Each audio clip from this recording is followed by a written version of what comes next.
hozir biz truk ходовой ketma-ketlikda qanaqa ulanishini ko'rib chiqamiz. Xo'p, mana katyol.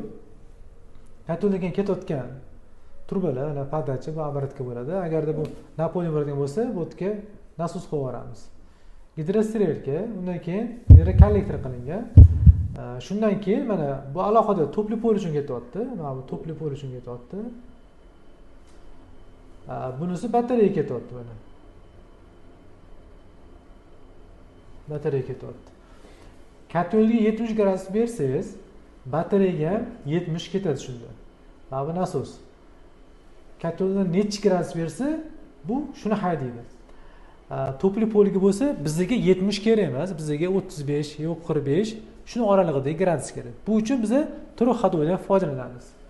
Mana truk ходовой qo'ydik.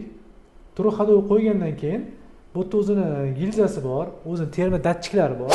Terma datchikini shundoq bundan nasosdan chiqishiga qo'yib qo'yamiz bu yoqqa. Va bu his qiladi, necha gradusga o'tganini his qiladi va shu signalni bergandan keyin signal bunga beradi. Bu signalni olgandan keyin 45 gradus o'tga chiqarib beradi.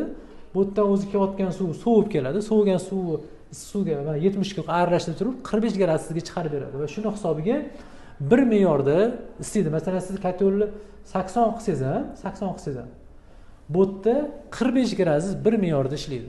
Shuni hisobiga truk ходовой qo'yish shart. Mana shunaqa joylarga e'tibor berib qo'yish kerak. Bular hozirgi kunda 3-4 xil variantlar chiqib ketgan. Qo'yilishi deyarli bir xil. Bunaqa slojin joy. Xullas mana 45 issiqlik beradi, topli pol uchun 70 batareyaga ketadi. Mana shu holat to'g'ri holat. Keyin ko'pchilikda truk ходовой oldin keyin qo'yish qanaqa bo'ladi degan savollar bo'ladi. Hozir biz truk ходовой ketma-ketlikda qanaqa uстановка qilinadi ko'rib chiqamiz.